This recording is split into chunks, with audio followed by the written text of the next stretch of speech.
So let's continue the PYQs of evolution chapter. उसमें हम लोग ने 55 तक सॉल्व किया था आई थिंक सो। उसके आगे करते हैं अभी 55 चालू करना है हमें। Okay, the presence of gills in tadpole of frog indicates, ये क्या इंडिकेट करता है? तो ऑप्शंस देखते हैं हम लोग अभी। First, fishes were amphibians in the past, fishes evolve from the frog like ancestors, frogs will have gills in nature and frogs evolved from gilled ancestors।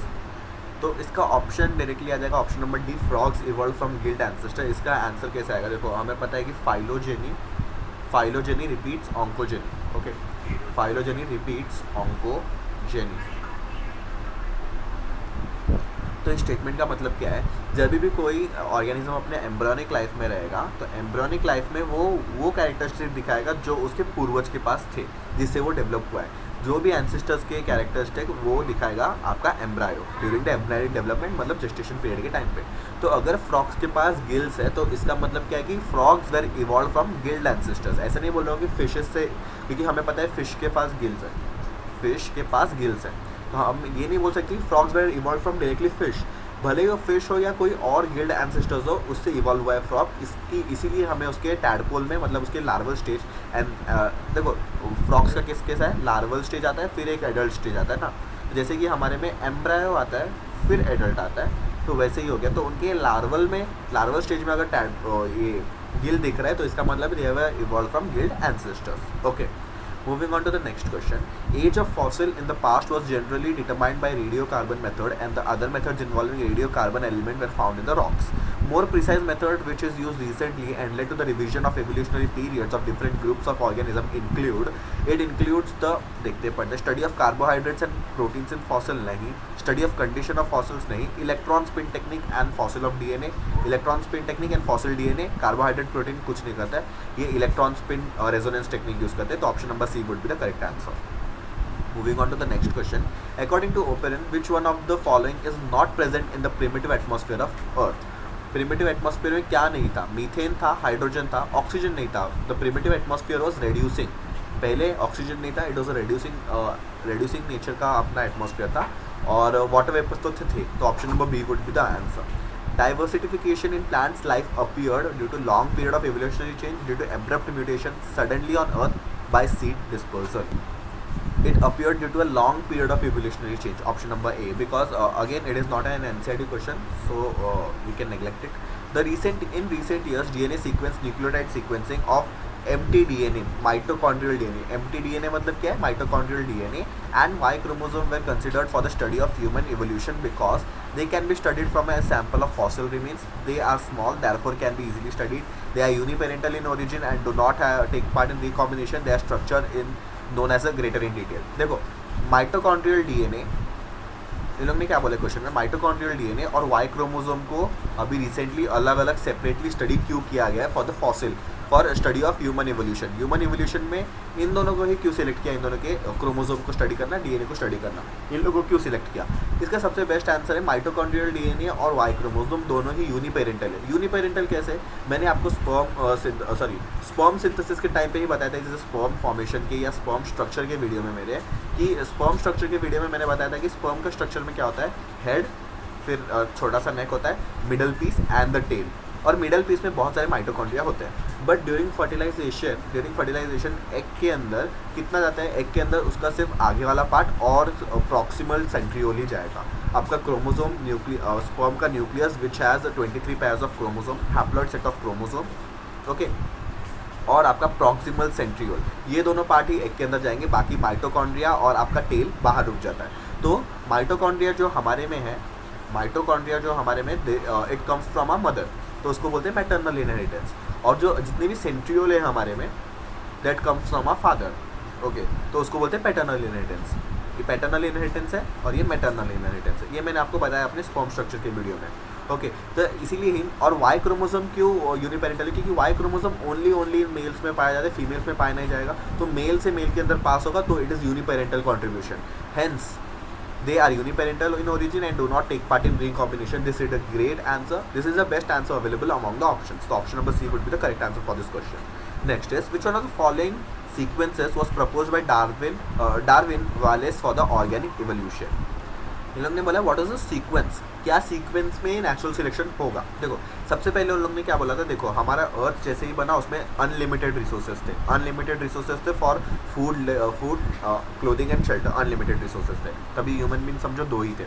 Okay, after that in लोगों ने over production कर दिया। Due to over production resources जो unlimited थे पहले वो अभी limited हो गए। फिर क्या होगा, क्योंकि ओवर प्रोडक्शन हो गया, फिर इनमें से सिलेक्शन होगा कि कौन जिंदा रहेगा कौन नहीं रहेगा। तो इसमें से इनमें वेरिएशन आएगा, म्यूटेशन होगा, पॉपुलेशन साइज डिक्रीज इंक्रीज करेगा। उसके बाद नेचर सिलेक्ट करेगी, सर्वाइवल ऑफ द फिटेस्ट होगा। जो भी अच्छा सर्वाइव करेगा उस एनवायरनमेंट पे survival of the fittest would take place. तो इसको ही बोलते हैं नेचुरल सिलेक्शन। तो ऐसे नेचुरल सिलेक्शन हुआ। तो सबसे पहले मैंने क्या बोला, अनलिमिटेड रिसोर्सेज, पर हमें वो ऑप्शन में नहीं दिख रहे, तो चालू करोगे डायरेक्टली ओवर प्रोडक्शन से। फिर आएगा वेरिएशन, म्यूटेशन, उसके बाद कॉन्स्टेंसी ऑफ पॉपुलेशन साइज, फिर आएगा नेचुरल सिलेक्शन। तो option number B would be the correct answer होगा ये। Next is industrial melanism is an example of defensive adaptation of skin against ultraviolet radiation नहीं, drug resistance नहीं, darkening of skin due to smoke from this is नहीं, protective resemblance from the background from the surrounding. ये सबसे अच्छा answer होगा option number D. देखो darkening of skin dark नहीं हुआ, लाइट मौत लाइट ही रहे, डार्क मौत डार्क ही रहे, ऐसा स्किन डार्कनिंग और लाइटनिंग कुछ भी नहीं हुआ। It is a protective resemblance, खाली वो सराउंडिंग के वजह से उन लोग को देखने का फर्क पड़ गया। Moving on to the next question, convergent evolution is illustrated by. Convergent evolution मैंने वापस बताया था पिछले वीडियो में भी, SADD is the mnemonic for homologous organs. Homologous organ के लिए वो निमोनिक है। ओके, S से क्या होता है, सेम ओरिजिन, D से होता है डिफरेंट फंक्शन, D से होता है डाइवर्जेंट एवोल्यूशन।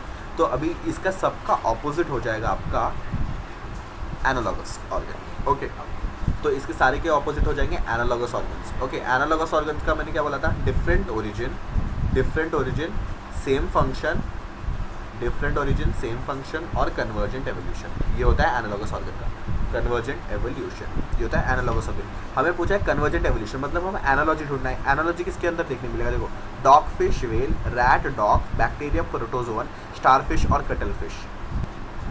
तो यहाँ पे डॉग फिश और वेल इज द आंसर। कैसे, डॉग फिश एक फिश है और वेल अपना मैमल है, तो दोनों ही अलग अलग स्पीशीज़ है।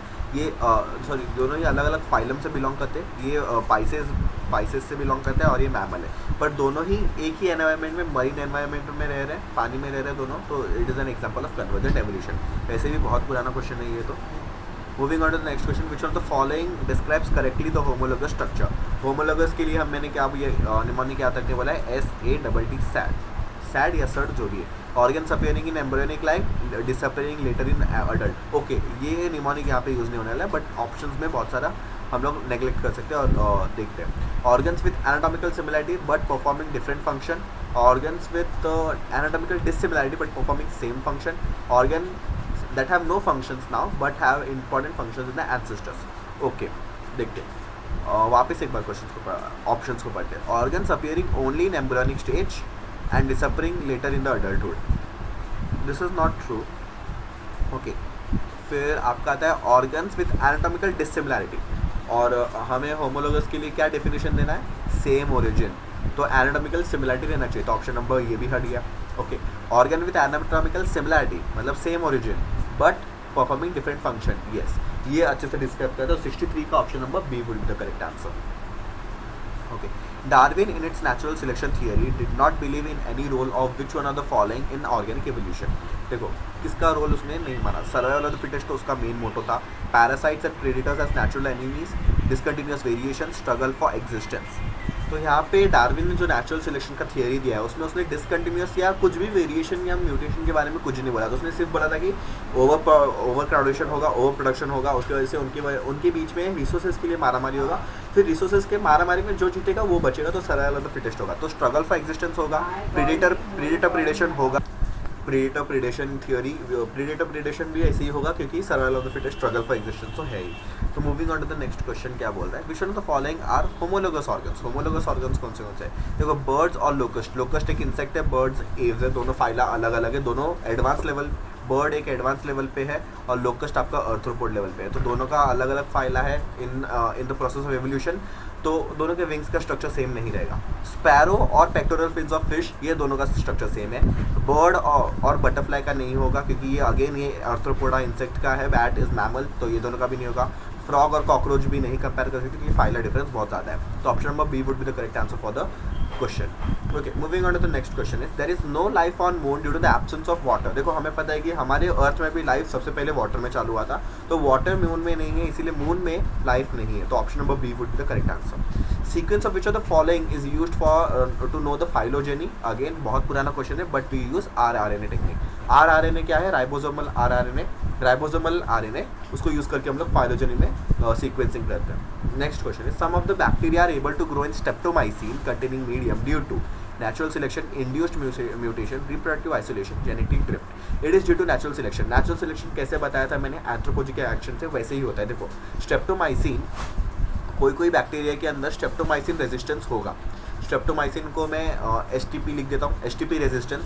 उसके अंदर STP रेजिस्टेंस पहले से होगा, बट इसको खुद बैक्टीरिया को भी नहीं पता रहेगा कि इसके अंदर STP रेजिस्टेंस है unless and until it is induced. इसको हम लोग स्ट्रेप्टोमाइसिन के कल्चर में डाल दें. जब भी हम लोग इसको स्ट्रेप्टोमाइसिन के अंदर डाल देंगे तभी अगर बैक्टीरिया जिंदा रहा, ओके, अगर ये बैक्टीरिया जिंदा रहा तभी हमें पता चला अच्छा ये बैक्टीरिया जिंदा रहा क्योंकि इसके अंदर स्ट्रेप्टोमाइसिन रेजिस्टेंस है, तो ये नेचुरल सिलेक्शन की वजह से ही जिंदा रहेगा. Okay, similarities in organism with different genotype indicates. Similarity with in organism with different genotype indicates convergent evolution.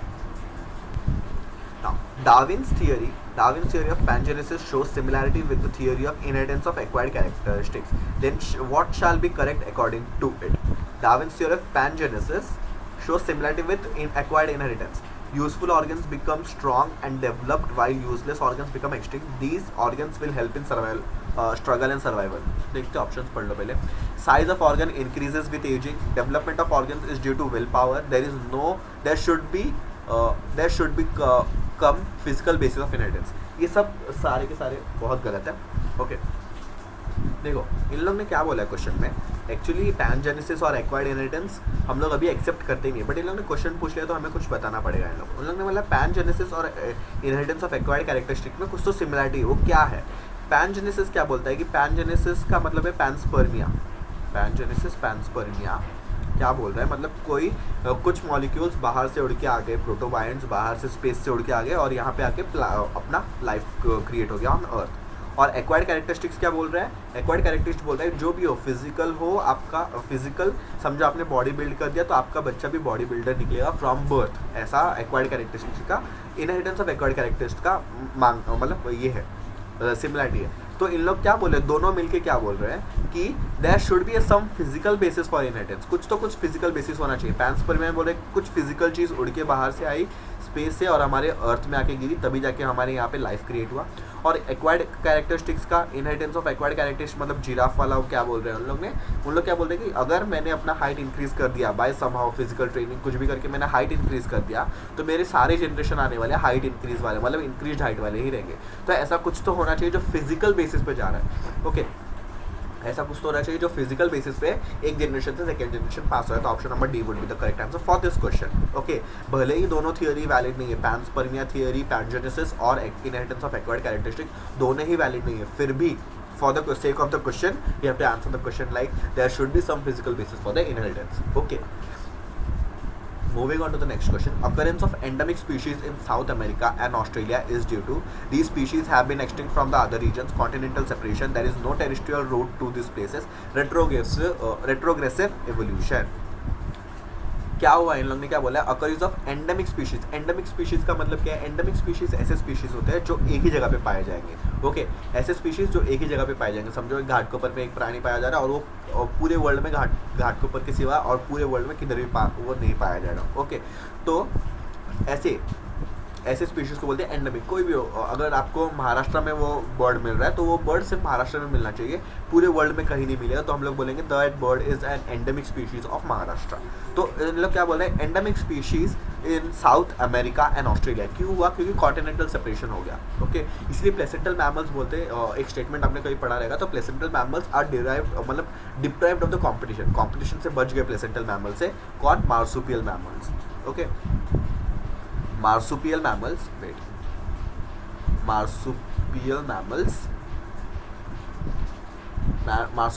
Placental mammal से. देखो अभी हम लोग बोलते हैं कि मार्सुपियल मैमल्स मतलब कैंगरू वो सब जिंदा है, बट क्यों जिंदा है? अगर हम लोग प्लेसेंटल मैमल्स के साथ रहते एक ही कॉन्टिनेंट में तो कब का प्लेसेंटल मैमल्स ने इनको एक्सटेंड कर दिया रहेगा अगर due to intra specific competition. हाँ, इंटर स्पेसिफिक कॉम्पिटिशन, क्योंकि ये अलग स्पीशीज है ना, इंटर स्पेसिफिक कॉम्पिटिशन अलग हो जाते थे, मतलब वो एक्सटिंक्ट हो जाता था। बट क्यों हुआ ऐसे? क्योंकि ड्यू टू कॉन्टिनेंटल सेपरेशन ये अलग कॉन्टिनेंट पे चले गए और ये अलग कॉन्टिनेंट पे चले गए, तो दोनों अलग अलग अपनी अपनी जगह पे रह गए, तो कुछ इंटर स्पेसिफिक हुआ ही नहीं उनके बीच में, नहीं तो फिर मार्सुपियल मैमल्स कब के एक्सटिंक्ट हो गए रहते थे। Okay, moving on to the next question. Again ये क्वेश्चन आपको अटेम्प्ट करने की कोई ज़रूरत नहीं, क्योंकि इसमें हाफ लाइफ ऑफ सी पूछा है, जो कि अभी हम लोग पढ़ते ही नहीं। ओके, बहुत ही पुराना कंसेप्ट है। Now, frequency of an allele in an isolated population may change due to genetic drift, mutation, gene flow, natural selection. Frequency of an allele में change to genetic drift. Genetic drift क्या होता है? Small population में sudden change हो जाना। Frequency of अलील मतलब एक अलील पूरे पॉपुलेशन में कितने बार आ रहा है, समझो वो 60 बार आ रहा है, बट ऐसा कुछ अचानक हुआ कि 60 के 60 पॉपुलेशन में कुछ तो एक साथ म्यूटेशन हो गया, तो उसको हम लोग बोलते हैं जेनेटिक ड्रिफ्ट। जेनेटिक ड्रिफ्ट की वजह से frequency of Aleel can change, तो option number A would be the correct answer. Forthcoming generation are less adaptive than their parental generation due to natural selection, genetic drift, adaptation, mutation. किसकी वजह से ऐसा हो रहा है? It is due to natural selection, it is due to mutation. It is due to mutation. हमारे में ऐसे ऐसे म्यूटेशन आ रहे हैं ताकि हम लोग लेस एडाप्टिव होते जा रहे हैं। Less adaptive in what sense? देखो, पहले के जो अपने पेरेंटल जनरेशन उनका सराउंडिंग कुछ अलग था, उनके सिनेरियो कुछ अलग था, तो उनके टाइम के जो स्ट्रगल था उनकी वजह से उनमें बहुत सारे अच्छे अच्छे कैरेक्टर्स आ गए। बट हमारा जो अभी है, अभी सब सुविधाएं हैं, अभी सारे के सारे अम्यूनिटीज़ आपको मिल जाते हैं फटाक से, तो उस वजह से हम लोग लेस एडेप्टिव हो जा रहे हैं, और हमारे इसीलिए ही हमारे में बहुत सारे लेजीनेस, ये सब बहुत सारी बीमारी और भी आ रहे हैं। तो it is due to mutation, हम लोग लेस एडेप्टिव होते जा रहे हैं एज हमारा एक जनरेशन जैसे जैसे नीचे जा रहे हैं from our parents, we are becoming less adaptive from our parental generation. In Ledberg's replica experiment, what shall be used to obtain streptomycin resistant strain? Minimal medium streptomycin, complete medium streptomycin, only medium, only complete medium. We should use minimal medium and streptomycin. Again, बहुत पुराना concept है ये. Okay. Which one of the following is not a vestigial part in human? Vestigial part क्या नहीं है? Skeletal muscles, segmental muscles of abdomen. Okay. Fingernails, third molar और coccyx. Okay. Coccyx, ये कुछ भी बोल दो, ओके, मतलब पता होना चाहिए आपको बस। इसको हम लोग क्या बोलते हैं? Tail bone. ये दोनों तो आपके ये है, वेस्टिजियल है, आपको पता है। अभी सेगमेंटल मसल्स ऑफ एब्डोमेन, ये आपको पता रहे ना रहे, but it is a vestigial part. Okay, finger nails vestigial नहीं है, it is protective. Finger nails कभी वेस्टिजियल नहीं हो गए, अभी भी प्रोटेक्टिव के लिए हो गए। Okay, during organ differentiation in Drosophila an organ is often modified to another organ such as wings could be replaced by legs.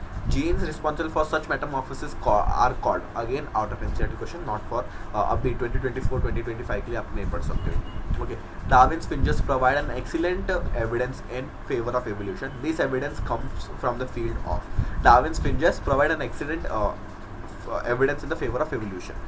They are biogeographical evidence, again out of NCERT question. Homologous organs are in wings of insect and bat, gills of fish, lungs of rabbit, pectoral fins of fish and forelimbs of horse, wings of grasshopper and crow. Homologous organ का definition क्या बोला है? SADD plus same origin different function and divergent evolution. Same origin different function and divergent evolution. तो insect और bat का हम लोग compare नहीं कर सकते। Gills of fish and lungs, gills और लंग्स डिफरेंट स्ट्रक्चर टोटली, तो ये भी नहीं होगा।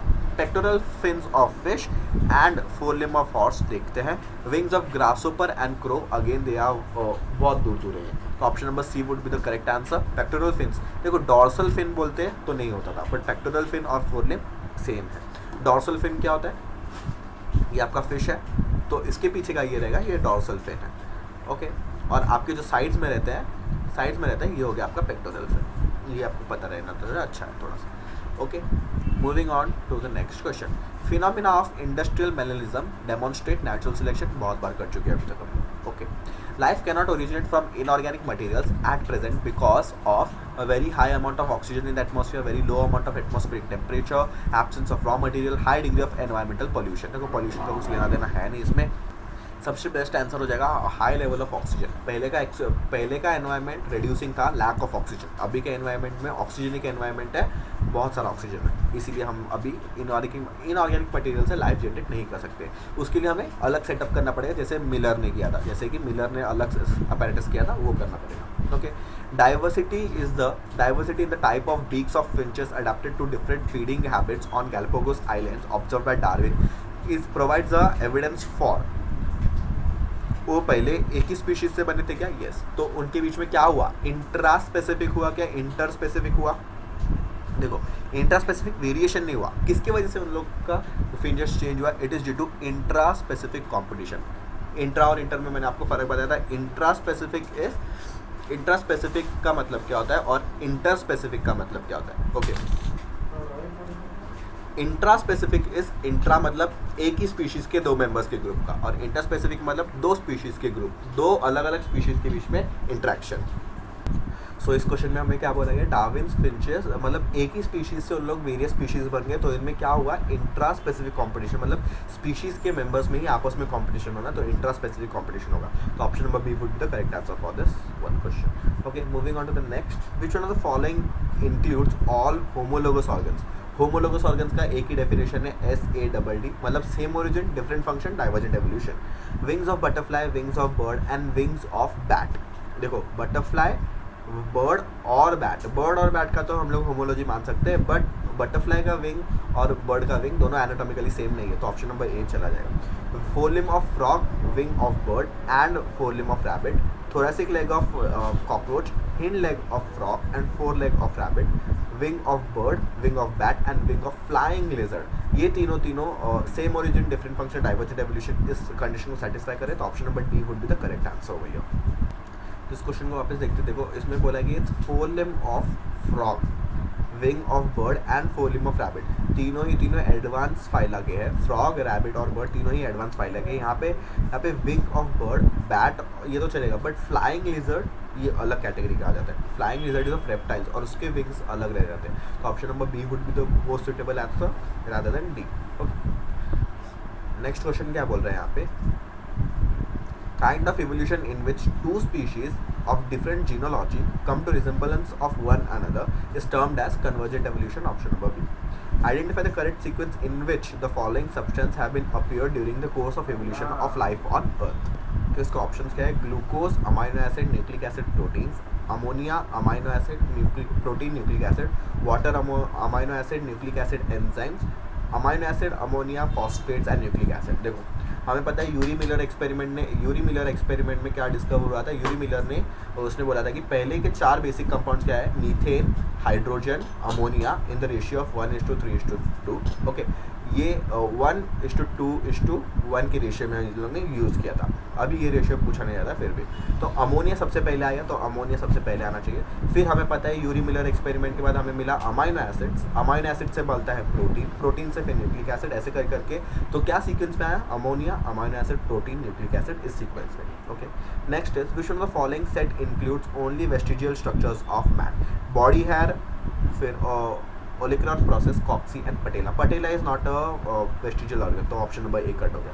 Wisdom tooth, mammary gland, coccyx and patella. Again option B में पटेला आ गया, बट पटेला हमारा वेस्टिजियल ऑर्गन है नहीं, तो ये ऑप्शन भी चला गया। Next is coccyx, nictitating membrane, vermiform appendix, ear muscles. Coccyx, body hair, ear ossicles, vermiform appendix. Ear ossicles हमारे वेस्टिजियल नहीं है, वो अभी भी साउंड प्रोड्यूसिंग के मैकेनिज्म में यूज होते हैं, तो option number C would be the correct answer for this question.